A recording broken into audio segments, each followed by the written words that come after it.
Buenas tardes. Bueno, en esta oportunidad le vamos a agregar a los nombres de las cuentas que ya veníamos trabajando, que eran los nombres de las cuentas de activo y los nombres de las cuentas de pasivo, o sea, los bienes y las deudas.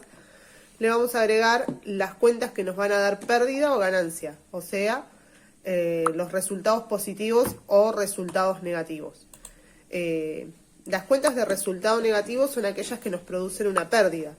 O sea que al pagarlas, si nosotros podríamos evitar ese pago, obviamente estaríamos siendo beneficiados. Pero al no poder evitarlo, estamos teniendo una pérdida. Como por ejemplo, cuando pagamos gastos de limpieza, gastos de viáticos y demás, a eso de ahora en más los vamos a llamar gastos generales y son una cuenta de resultado negativo porque son una pérdida. Lo mismo pasa con los gastos por la obtención de mercaderías, que van a ser costo de mercadería vendida, o las rebajas en el precio que le hacemos a los terceros o a nuestros clientes, que son descuentos otorgados o cedidos. También el pago de sueldos de nuestros empleados, que de ahora en más lo vamos a llamar sueldos y jornales. El pago por los servicios de luz, gas, agua, internet, se va a llamar servicios. El pago realizado por gastos de transporte, ya sea remises o fletes para el transporte de la mercadería, se va a llamar fletes pagados o perdidos. El pago de un recargo que nos realizan por haber pagado, no sé, la mercadería en cuotas o por haber pagado algo en fuera de término, se va a llamar intereses pagados o intereses perdidos.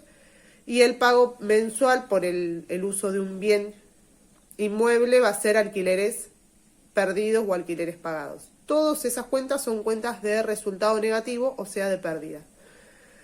Y las cuentas de resultado positivo van a ser los ingresos obtenidos por la venta, que la vamos a llamar ventas, la rebaja obtenida en el precio, o cuando voy a pagar algo, es un descuento obtenido, el recargo que yo le cobro a mis clientes cuando me pagan en cuotas, o cuando me pagan fuera de término, o cuando me pagan, no sé, con tarjeta de crédito, es intereses cobrados o intereses ganados.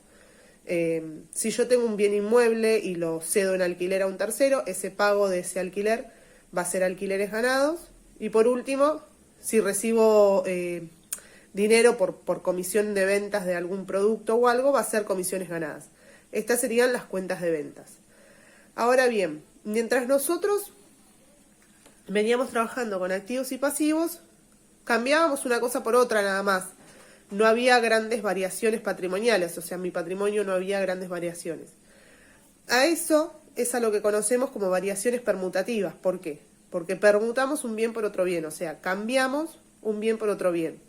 Cambiamos dinero en efectivo por bienes para la venta, por ejemplo. En un caso así, esa variación permutativa, yo estoy cambiando un activo por otro activo, o sea, estoy cambiando plata por mercadería.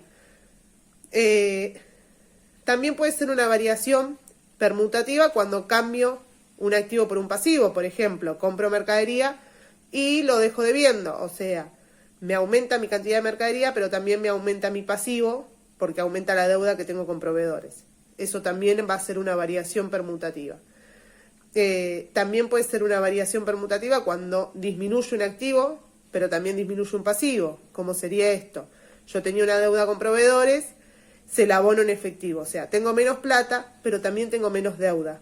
Por lo tanto, es una variación permutativa.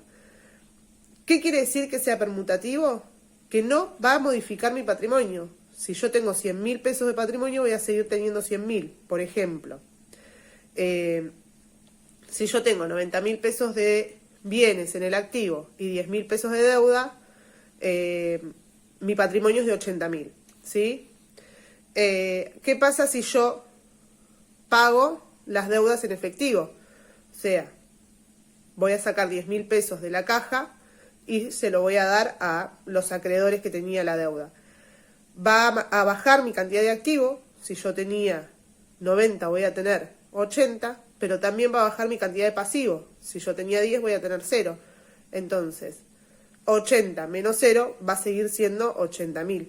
Mi patrimonio no se modifica. Por eso, porque estoy cambiando un bien por otro bien, un activo por un pasivo O también puede darse cuando cambio un pasivo por otro pasivo. Por ejemplo, tengo una deuda con acreedores de 10.000 pesos y en vez de pagarle los 10.000 pesos le firmo un pagaré.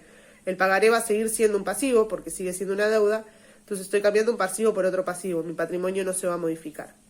En cambio ahora, como le agregamos las cuentas de patrimonio, de resultado, positivo y negativo, el patrimonio va a empezar a tener modificaciones. Para bien o para mal. O sea, si gano plata, mi patrimonio va a aumentar. Si pierdo plata, mi patrimonio va a disminuir. Entonces, cuando intervienen o empiecen a intervenir estas cuentas, ya sea de resultado positivo o de resultado negativo, van a empezar a aparecer estas variaciones a las cuales vamos a llamar variaciones modificativas, aumentando o disminuyendo mi patrimonio. ¿Qué es lo que ustedes tienen que hacer? Tienen que indicar, son solo 2 ejercicios en los que tienen que indicar los nombres de las cuentas que intervienen y si es una variación permutativa o modificativa. ¿Cómo van a hacer esto? Fíjense que en el ejercicio dice compro una computadora en efectivo. Tienen que identificar cuáles son las 2 cuentas que intervienen, en principio. Entonces identificamos que yo voy a comprar una computadora, eso ya sabemos que es un bien, y lo voy a pagar en efectivo, que sabemos que es otro bien. Van a buscar el nombre de computadora y van a poner cómo se llama, van a buscar el nombre del efectivo, van a poner cómo se llama, y después van a poner es una variación permutativa o es una variación modificativa según corresponda. Y lo mismo con el ejercicio número 2. Pago alquileres con un cheque diferido. Ya alquileres es lo que estoy pagando, por lo tanto tengo que buscar el nombre de cómo se llama cuando pago alquileres. Y cheque diferido es una cuenta que ya veníamos utilizando, la busco y me fijo cómo se llama. Pongo los 2 nombres y después coloco si es una variación modificativa o permutativa.